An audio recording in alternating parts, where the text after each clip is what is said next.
Alors, proposition numéro 1.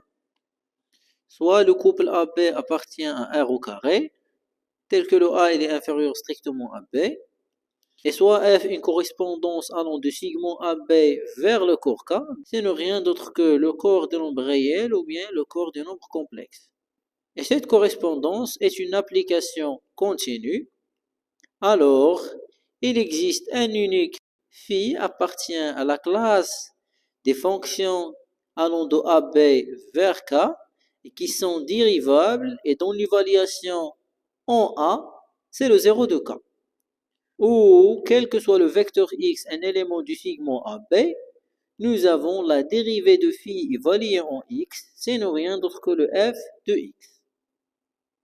Et donc, pour la démonstration, on va l'unicité là, puis on va démontrer l'existence. On va commencer par l'unicité.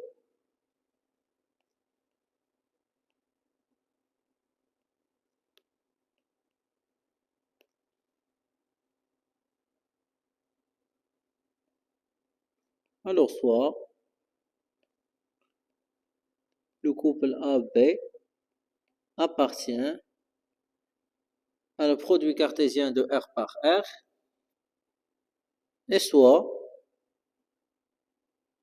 F appartient à la classe des fonctions continues sur le segment AB,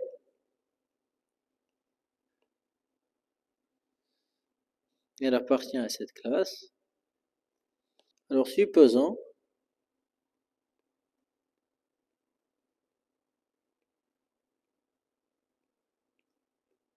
qu'il existe phi appartient à la classe des fonctions qui sont dérivables sur le segment AB à valeur dans K, dont l'évaluation en A, c'est le 0 de K, ou quel que soit X appartient à le segment AB, on a la dérivée première évaluée en X, c'est exactement le f de X. Alors, je vais noter ça par star. Alors, soit J, une application, bien sûr c'est vers le corps K, c'est une application où le J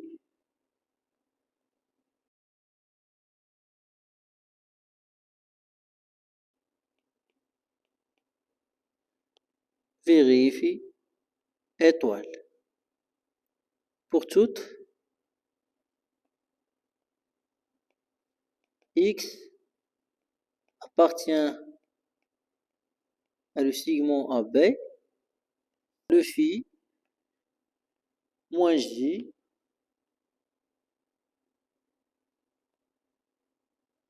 la dérivée première de la différence de ces deux fonctions évaluée en X, ce n'est rien d'autre que la dérivée première de phi évaluée en X moins la dérivée première de J évaluée en X. Car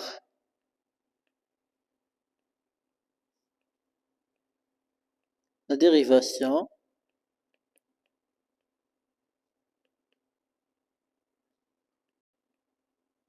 est bien sûr linéaire. Et donc, le phi moins J prime évalué en X, c'est exactement le 0 degré. Donc, il existe C appartient à K tel que le phi moins J égale C, car elle est du dérivé nul sur le segment AB.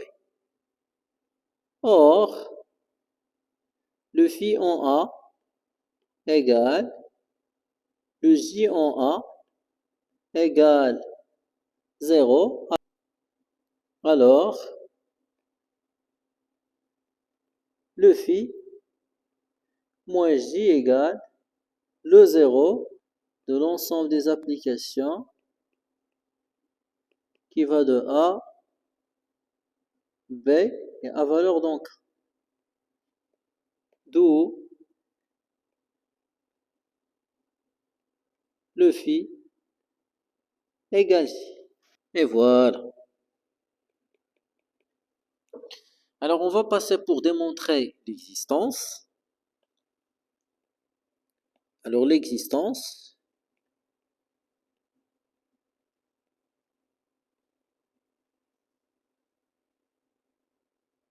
Pour démontrer l'existence, غادي نستعمل l'une des théorèmes basiques اللي شفناها في le cours ديال les séries numériques et les séries de fonctions. C'est ce qu'on appelle le théorème de Weierstrass. Alors, pour toute fonction psi allant de segment AB vers le corps K, bien sûr le corps K c'est rien d'autre que R ou C, tel que phi elle est continue, alors on pourra construire une suite de polynômes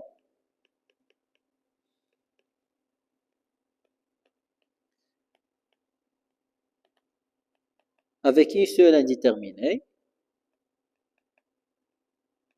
Voilà, telle que cette famille de polynômes, ils convergent uniformément vers l'application psi. Voilà. Alors, si vous avez d'autres questions sur ce théorème, n'hésitez pas de m'écrire et je vais vous répondre. Soit le P en X, c'est le polynôme avec l'un seul indéterminé X. La somme allant de K égale 0. T à K, l'indéterminé à la puissance K, un élément de l'anneau des polynômes avec l'indéterminé X. Alors, notons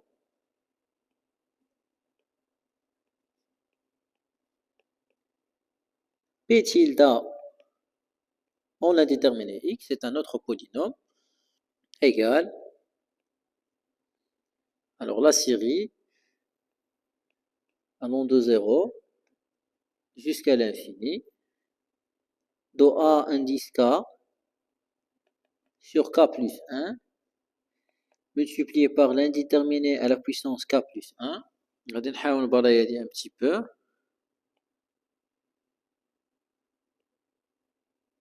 La série allant de K égale 0 jusqu'à l'infini, de A indice K divisé par le K plus 1 multiplié par le A à la puissance K plus 1. Alors je vais continuer ici.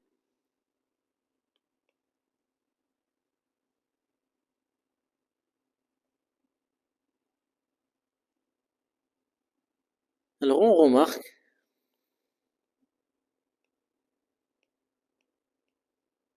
que le P tilde en A, c'est exactement le 0 de K, et le P tilde prime, c'est exactement le P. Alors d'après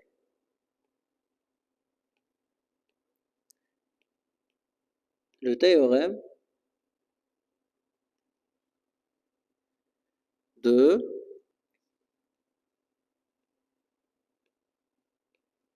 Weierstrass,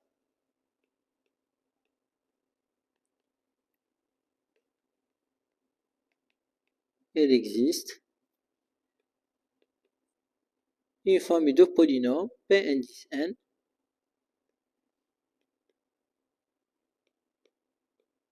voilà, de n vers l'anneau du polynôme avec une seule indéterminée.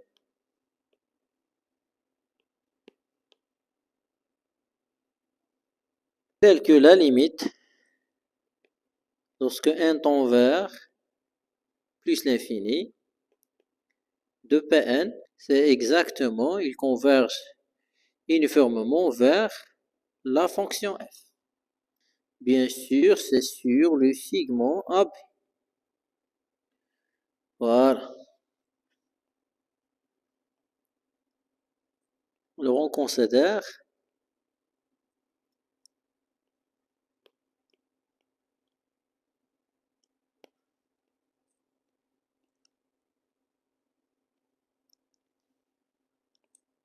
Fn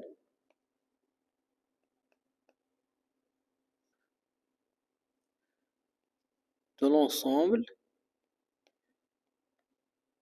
des suites qui vont de n vers, je vais balayer ça un petit peu, l'ensemble des fonctions qui part de A et B et à valeur donc.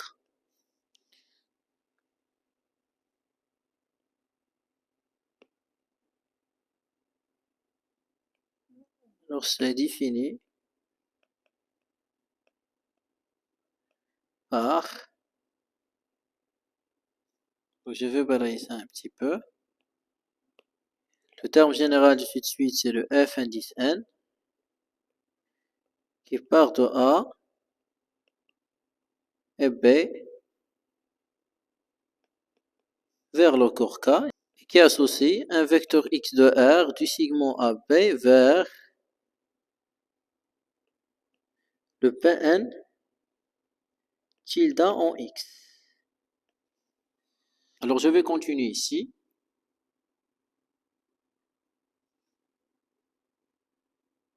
Alors on a, quel que soit n appartient à l'ensemble des entiers naturels, le f indice n évalué en A, c'est exactement le p indice n tilde évalué en A, c'est exactement, d'après la remarque, le 0 de K.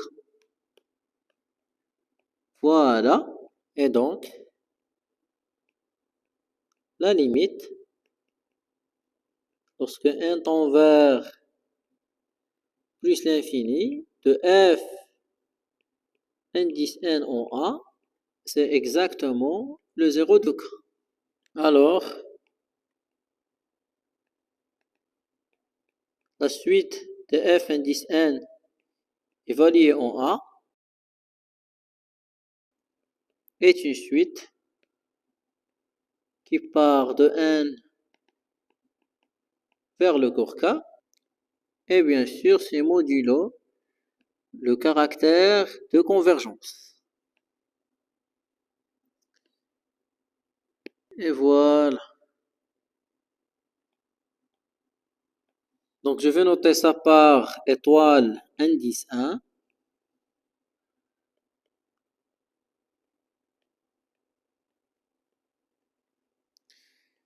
La limite, lorsque n tend vers la dérivée première de la fonction f indice n, il converge uniformément vers la fonction f. Il y en a tout simplement la dérivée première de la fonction f indice 1', mais où il a le p indice n. Et bien sûr, la limite uniforme de p indice n, c'est exactement le f. Et bien sûr, c'est sur le segment AB. Alors, je vais noter ça par le étoile indice 2. Alors, je vais continuer ici.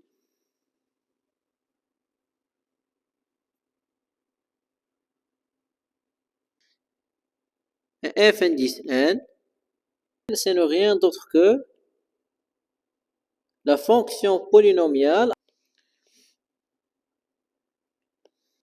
qui est évidemment dérivable sur le segment AB. Et bien sûr, c'est quel que soit n appartient à l'ensemble des entiers naturels. Et bien sûr, je vais noter ça par étoile indice 3. Étoile 1, étoile 2 et étoile 3. Il existe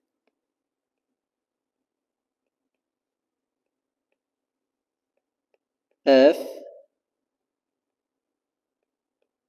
une application qui va de A, B vers le corps K, où la limite de la suite de termes général f indice n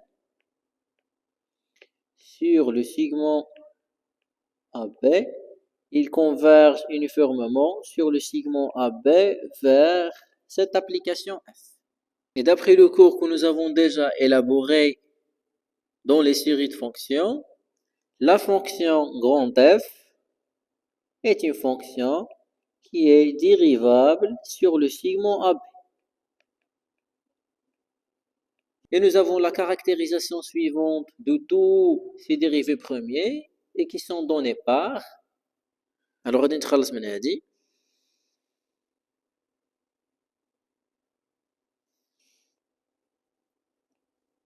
Avec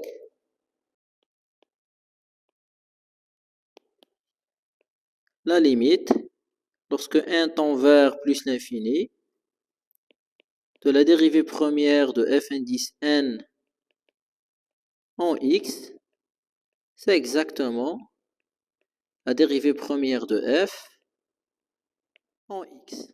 Et bien sûr, ceci, c'est quel que soit le vecteur x appartient à le segment AB. D'où le f' en x, c'est exactement le petit f en x. Bien sûr, le vecteur x, elle appartient à le segment AB. Et voilà. Et bien sûr, cette égalité découle du fait que la limite uniforme de la dérivée première de f indice n, c'est exactement le f. Et donc, c'est aussi sa limite simple. Et bien sûr, قدرنا نبينوا على أن la dérivée première de grand f en x, c'est exactement le petit f en x. Donc, il nous a resté que l'évaluation de grand f en a, est-ce que c'est exactement 0? Alors, فكر مزيان. La réponse est oui. Il y a tout simplement la limite lorsque n tend vers plus l'infini de f indice n en a, c'est ne rien d'autre que le f en a. Parce que c'est sa limite simple. Et puisque le f indice n en a, c'est le 0 de k, alors le grand f en a, c'est le 0 de k. Et voilà. Alors إلى هنا ينتهي الفيديو ونلتقي في الفيديو القادم إن شاء الله.